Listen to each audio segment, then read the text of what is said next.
सदियों से एक सवाल आपकी श्रद्धा को कटघरे में खड्डा करता आया है कि क्या उन 5 दिनों में आप अपवित्र हो जाती हैं?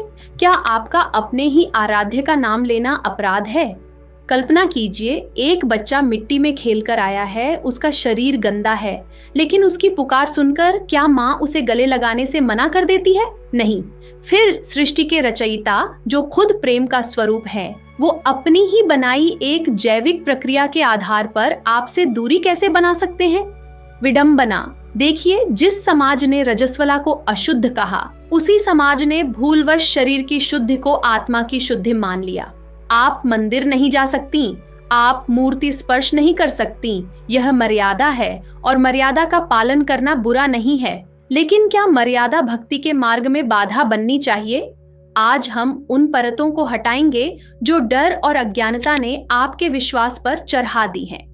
यह वीडियो केवल जानकारी नहीं है, यह उन लाखों महिलाओं की मुक्ति का मार्ग है जो उन दिनों में भगवान से बिछाड़ जाने के डर में जीती हैं। शास्त्रों का एक बहुत गहरा सूत्र है, अपवित्र पवित्रो व सर्वावस्थाओं गतोपि वा। यानी इंसान चाहे किसी भी अवस्था में हो, शारीरिक रूप से पवित्र हो या अपवित्र, अगर वह भगवान का स्मरण करता है तो वह भीतर और बाहर दोनों से शुद्ध हो जाता है। शरीर पंच तत्वों का बना है, इसमें बीमारियां भी होंगी, रक्त भी बहेगा और यह जर्जर भी होगा। लेकिन नाम शरीर का विषय है ही नहीं। नाम तो प्राणों का विषय है, चेतना का विषय है। जब आप सांस लेती हैं तो क्या आप उन दिनों में सांस लेना छोड़ देती हैं?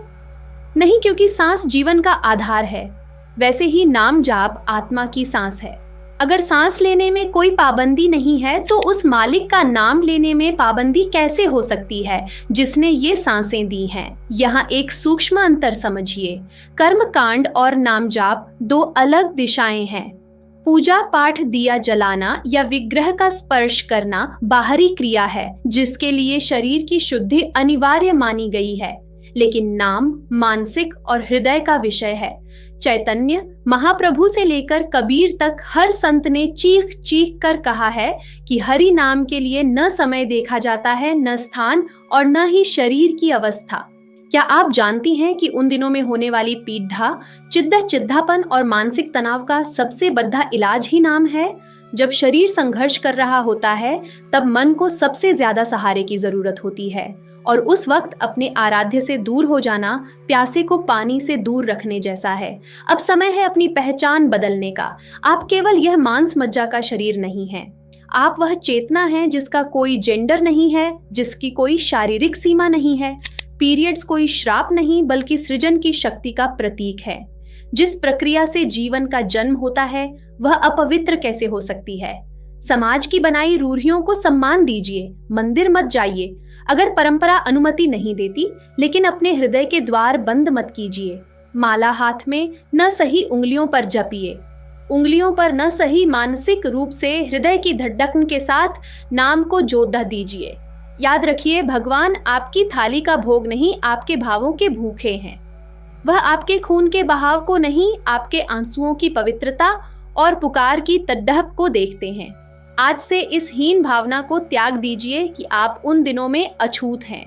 आप परमात्मा की संतान हैं और एक संतान अपने पिता को याद करने के लिए कभी अयोग्य नहीं होती। तर्क की कसौटी पर एक बात सोचिए, जिस परमात्मा ने इस ब्रह्मांड की रचना की, क्या वो अपने ही बनाए एक प्राकृतिक चक्र से अशुद्ध हो सकता है? जिसे हम अपवित्र कह रहे हैं, असल में वही वो प्रक्रिया है जिससे इस धरती पर जीवन का अस्तित्व बना हुआ है। अगर यह चक्र न होता तो न आप होते, न मैं होता और न ही कोई आर्ष मुनि। अध्यात्म और विज्ञान यहाँ एक बिंदु पर मिलते हैं। पीरियड्स के दौरान शरीर की ऊर्जा नीचे की ओर प्रवाहित होती है, जिसे आयुर्वेद में अपान वायु कहा जाता है।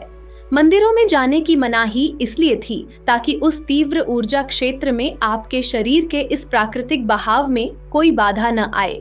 मंदिर की ऊर्जा उदान वायु यानी ऊपर की ओर होती है। जब ये दो विपरीत ऊर्जाएं टकराती हैं तो शरीर में पीड़ा बरस सकती है। यह प्रतिबंध नहीं बल्कि एक सुरक्षा कवच था। लेकिन नाम जाप तो सूक्ष्म है, मानसिक है। यह प्राणों की क्रिया है। क्या आप उन दिनों में सांस लेना छोड़ देती हैं? नहीं, तो फिर प्राणों के आधार नाम को कैसे छोड़ सकती है?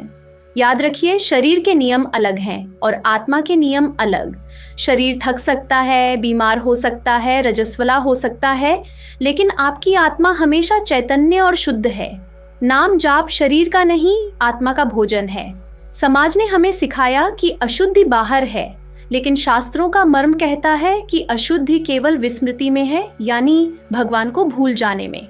सबसे बड़ी अपवित्रता मासिक धर्म नहीं, बल्कि वो अहंकार और वो द्वेष है जो हम अपने भीतर पालते हैं। एक गहरे मनोविज्ञान को समझिए। जब आप उन 5 दिनों में नाम जाप छोड़ देती हैं, तो आपके मन में एक दूरी पैदा हो जाती है। आप खुद को अपराधी मानने लगती हैं। यह गिल्ट आपकी आध्यात्मिक प्रगति का सबसे बड़ा दुश्मन है। भगवान कृष्ण गीता में कहते हैं, तस्मात् सर्वेषु कालेषु माम अनुस्मर युद्ध च, यानी हर समय हर परिस्थिति में मेरा स्मरण करो।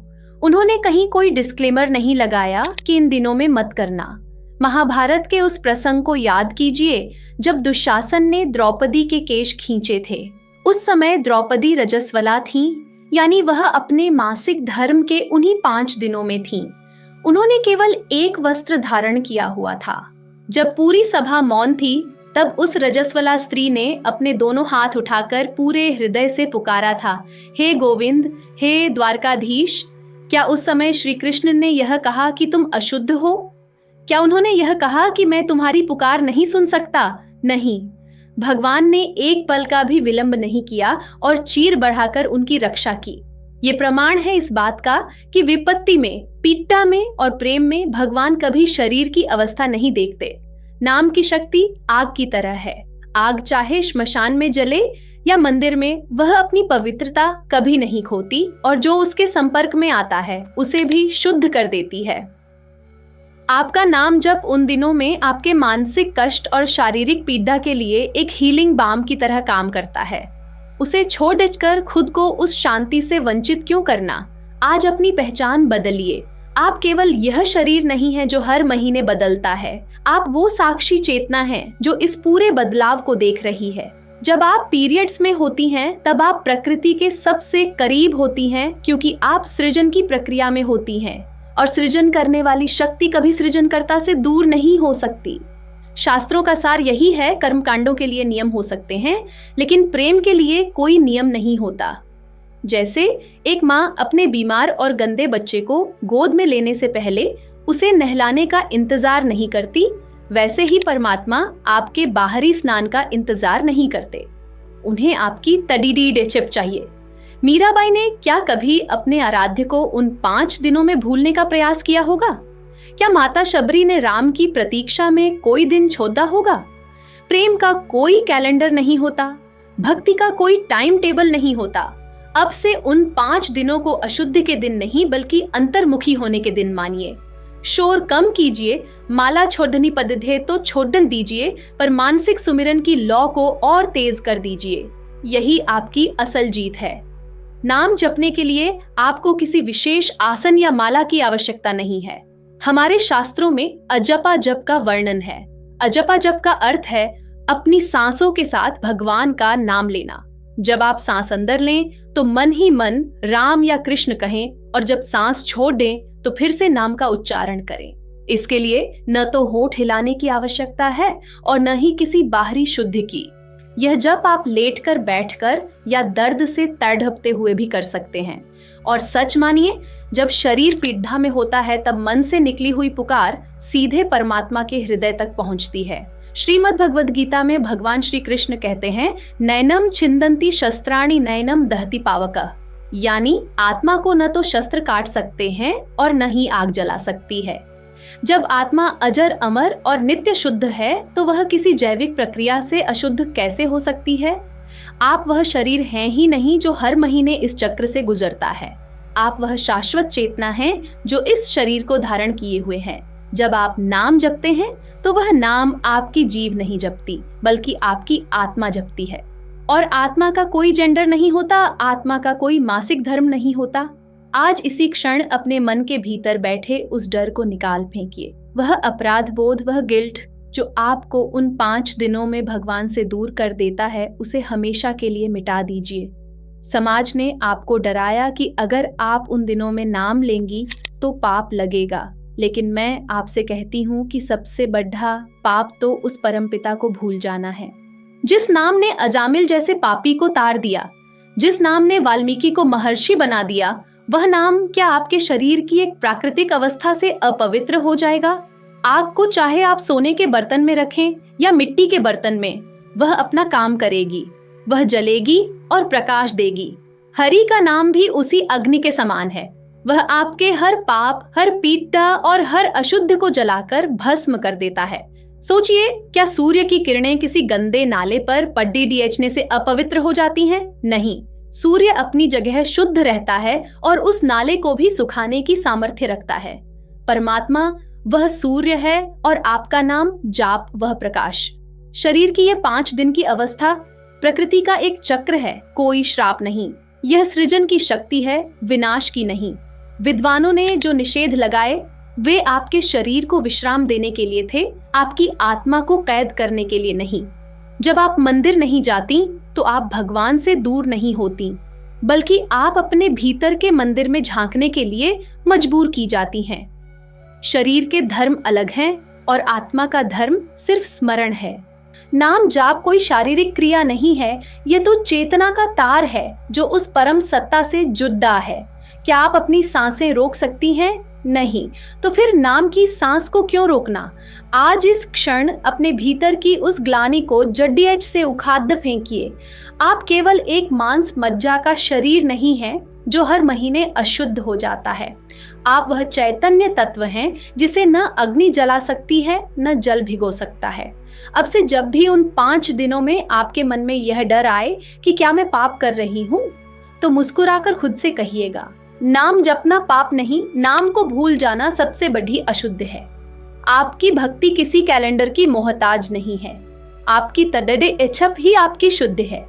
जिस दिन आप यह समझ लेंगी कि परमात्मा आपके रक्त की बूंदों में नहीं, आपकी पुकार की सच्चाई में बसता है, उस दिन आप एक साधारण स्त्री से ऊपर उठकर एक सच्ची साधिका बन जाएंगी। यह वीडियो केवल एक जानकारी नहीं थी, यह आपके मन की बेदर्दियों को तोड़ने का एक मंत्र था। अब आप स्वतंत्र हैं, सिमरन के लिए, प्रेम के लिए और उस अनंत से जुड़ने के लिए। सत्य की परतें बहुत गहरी होती हैं। जो आज आपने जाना वह तो बस उस महासागर की एक बूंद थी। अध्यात्म के ऐसे कई रहस्य हैं, जैसे नाम की ध्वनि तरंगे कैसे आपके डीएनए को बदल सकती हैं, या कैसे कुछ विशेष मंत्र आपकी मानसिक व्याधियों को GDDH से मिटा सकते हैं। ये बातें सार्वजनिक मंचों पर कभी नहीं कही जाती। हमने हरिनाम नाम से एक विशेष व्हाट्सएप चैनल बनाया है। ये कोई साधारण ग्रुप नहीं है, बल्कि उन गिने चुने साधकों का एक गुप्त समुदाय है जो धर्म के पीछे के विज्ञान और मनोविज्ञान को समझना चाहते हैं। वहाँ हम वह हिडन नॉलेज और दुर्लभ सूत्र साझा करते हैं जो आपकी चेतना को एक अलग आयाम पर ले जा सकते हैं। अगर आप भी भीड़ डांच से अलग होकर उस सत्य के करीब आना चाहती हैं जिसे दुनिया छुपाती रही है, तो अभी नीचे दिए गए लिंक से जुड़ दें। याद रखिए, यह अवसर हर किसी के लिए नहीं है, केवल उनके लिए है जिनके भीतर सत्य को जानने की तीव्र प्यास है। चुनाव आपका है, पुरानी रूढ़ियों में जीना है या चेतना के नए सूर्य को देखना है। हमारे हरिनाम व्हाट्सएप चैनल से जुड़ने के लिए डिस्क्रिप्शन में दिए गए लिंक पर क्लिक करें।